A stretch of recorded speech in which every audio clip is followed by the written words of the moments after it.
Welcome to Malifaux University. 406. Upgrades. Now that you're well acquainted with your model's printed abilities and actions, you might be ready to start adding more abilities and actions, or breaking the rules with a few upgrades. Of course, some models like Jackdaw and Von Schill use upgrades as integral parts of their gameplay, and you've been working with them all along. This video will help players understand what upgrades are and do, how to get them, and how to use them. So what does an upgrade card look like? In the left-hand border is the name of the specific upgrade. The cost is how many soul stones are required to purchase the upgrade during the hiring phase. If a cost is ever 0, it probably cannot be added to just any model. There will be special limitations about when that upgrade can be attached. The effects of the upgrade list the abilities and actions the upgrade gives to its attached model. The limitations area lists the special restrictions that come with a particular upgrade. We'll cover all of these in a minute. When considering which upgrades you might want to use, look first for the general upgrades available to any member of your declared faction. These will always have the faction symbol as a watermark behind the effects of the upgrade, and there are 3 general upgrades per faction. If an upgrade has a specific model as the watermark, the upgrade will have the special limitation, linking it to that depicted model or its keyword master through some action or ability. Look at the limitations on the upgrade and at that model's actions and abilities to figure out how that upgrade can be used. Finally, the faction to which the upgrade belongs will always be displayed on the card. Upgrades are cards that grant special abilities and actions to your models. An upgrade is attached to a model stat card, and some game effects will refer to that timing when this upgrade is attached. Each faction has 3 general upgrades that any model in the faction can use, while other models can use certain upgrades exclusively. When you buy models that use exclusive upgrades, those upgrade cards will always come with that model in the box, while the general faction upgrades can be found in the starter box for each faction. Naturally, all the upgrades can be found in the app by tapping Cards, and then selecting Upgrades instead of Models. Picking a faction will narrow the results. You can purchase some upgrades during the hiring process, but other upgrades can be attached only during the game through certain actions and abilities. When you attach upgrades during hiring, you can use only those upgrades that match your crew's declared faction, regardless of the faction of the individual models. For instance, Colette Dubois is an Arcanist model, so when she leads the crew, it's obviously in the Arcanist faction. Her performer keyword, however, includes the Neverborn Dorian Crow and the Explorer Society's Harada Na Toro. Since this is an Arcanist crew, the general upgrades available are Diesel Engine, Magical Training, and Soulstone Cache, which she can attach to either Dorian or Harada according to their eligibility, because they are in an Arcanist crew even though they are not Arcanist models. We'll discuss upgrade limitations in a moment, but understand that the Neverborn and Explorer Society general upgrades cannot be attached to either of these models during hiring for the same reason. This is an Arcanist crew. No matter how many upgrades you attach during hiring, your crew's total soulstone cost between the models and the upgrades still is not allowed to exceed the game's size. With this crew and upgrades, we would not be able to afford another upgrade in a 50 soulstone game, since we're already at 49 soulstones. This also comes into play with dual faction masters like Jackdaw. He is both Resurrectionist and Outcast, with keyword models in both factions, but he must declare one faction when he is hired. If he declares Resurrectionist, he can attach the Resurrectionist general upgrades to any eligible model in his crew, even if the individual models are outcasts, like Montresor, the Guilty, or the Dead Outlaw. During hiring, you cannot attach more than one upgrade to any single model. I might play a guild crew with 2 guild mages. During hiring, I could pay the 4 soulstones to give each of them a lead-lined coat upgrade, but then I could not give either one an expert marksman upgrade during hiring. At the same time, No model can have multiple copies of the same upgrade. Lead-lined coat gives a model armor +1, and I might want that model to have armor +2, but I can't do it with these upgrades. I cannot give 2 copies of lead-lined coat to the same model, even if I have the soul stones to pay for it. During gameplay, there is no limit to how many upgrades may be attached to a single model, but you still cannot attach more than 1 copy of the same upgrade. If an upgrade's effects includes an ability already possessed by the model attaching it, it won't increase that ability unless it stacks.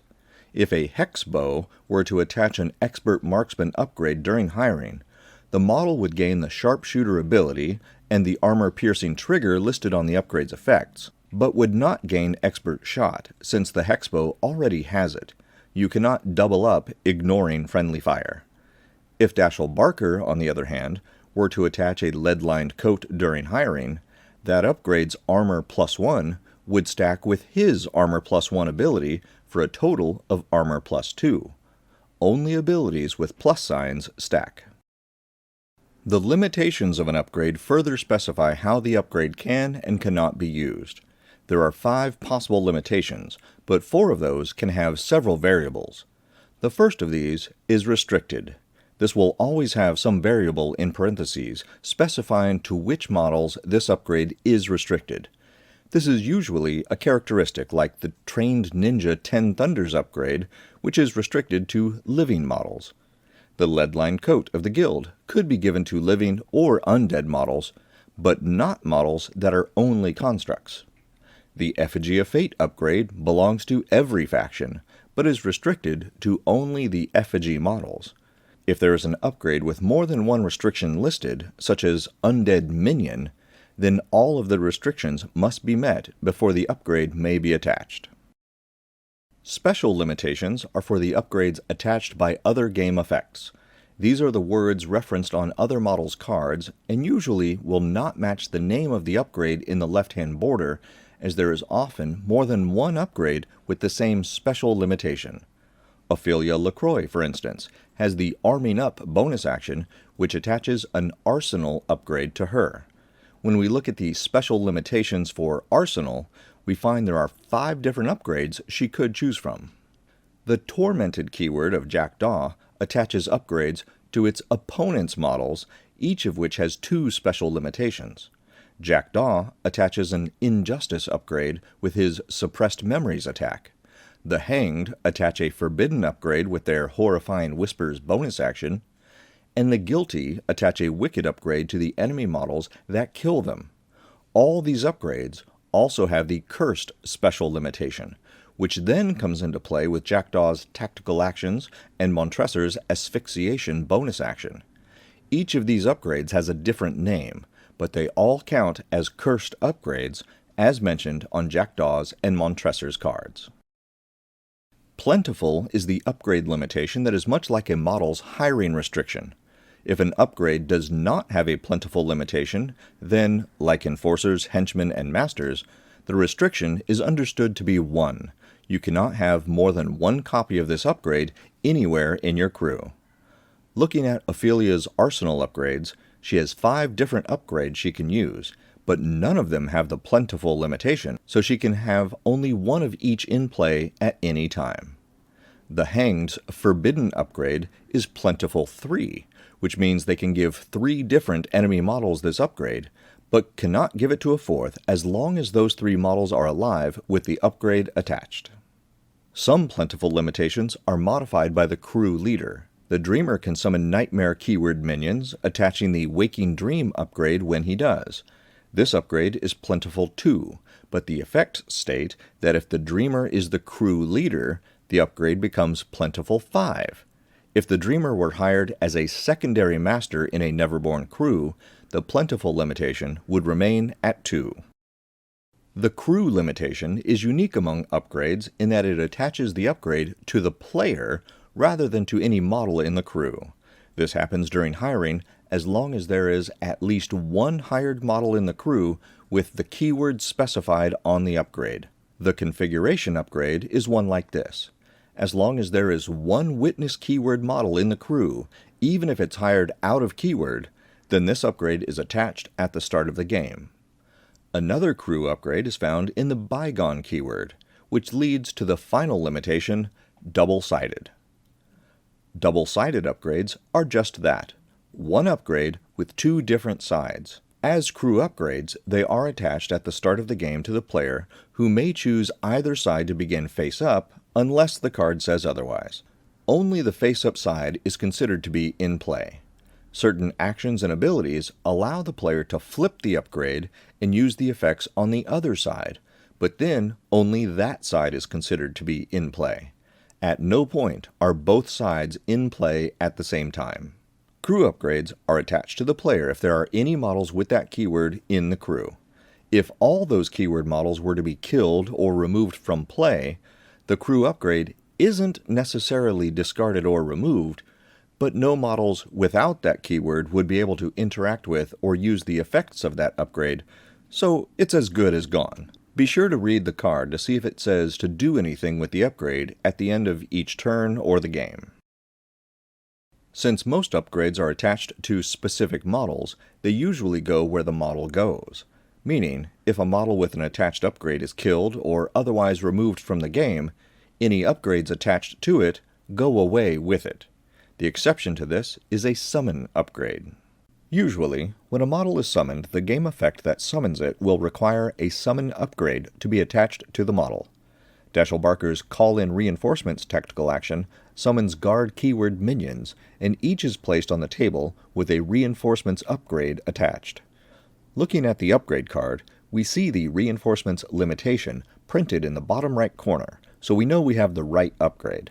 The summon limitation shows this upgrade is indeed a summon upgrade, so all rules that mention summon upgrades will apply to this model and upgrade. The Dreamer has the Manifest Nightmares tactical action that summons Nightmare keyword minions with a summon upgrade called Waking Dream. Both Waking Dream and Summon are printed under the limitations, but this upgrade buries the minion when it is summoned and gives it the From Nightmares ability to show when it is unburied. Anya Lycarian, Rail Magnate's Labor Contract ability lets every Syndicate keyword member of her crew summon a Drudge model into base contact with a dropped scheme marker. This ability does not say the Drudges attach a summon upgrade. When this happens, the summoned model gains a summon token, which counts as an upgrade for all game effects that specifically reference summon upgrades. If a game effect just refers to upgrades in general, a summon token does not count. If a summoned model is later replaced, the summon upgrade or token that came with the summoned model transfers to the new model that replaces it. Any other upgrades that were attached later are discarded and do not move to the new model. Sandeep Desai is in an encounter with Jack Daw. Sandeep started out with one Fire Gaiman, but Jack has attached an Injustice upgrade to the Gaiman, which gives it the staggered condition as long as it has the upgrade. Sandeep summons two more Fire Gaiman with his Elemental Creation tactical action. The two Gaiman come into play with a Bound Elemental upgrade attached, which is a summon upgrade and gives them each slow, but also gives them an ability to replace the three of them with a single Fire Golem. When the Golem is placed, the summon upgrade is attached, giving it slow, but the Injustice upgrade is discarded. Take note of the Plentiful limitations on summon upgrades. If summoning a model would attach an upgrade but exceed its Plentiful limitation, then that's treated the same as trying to hire more than a model's hiring limit. The Fire Gaiman have a hiring limit of 3, so if Sandeep already had 3 on the table, he could not summon a 4th. Since the Bound Elemental upgrade's Plentiful limitation is increased to 5 when Sandeep is the crew leader, he could summon 3 Fire Gaiman and 2 Wind Gaiman, and this upgrade would be attached to all of them. He would not be able to summon another Gaiman at all, though, since a 6th would exceed the upgrade's Plentiful limitation. That's the overview of upgrades. Pick up a printable set of all the markers and tokens you need to play Malifaux in the Wargame Vault. If you haven't already, join our Patreon for early, ad-free access to all new content, and be sure to visit the Malifaux University gift shop for the latest in Malifaux-themed shirts, hoodies, drinkware, and more. Links are in the notes below. And remember, play friendly games, keep it simple and have fun.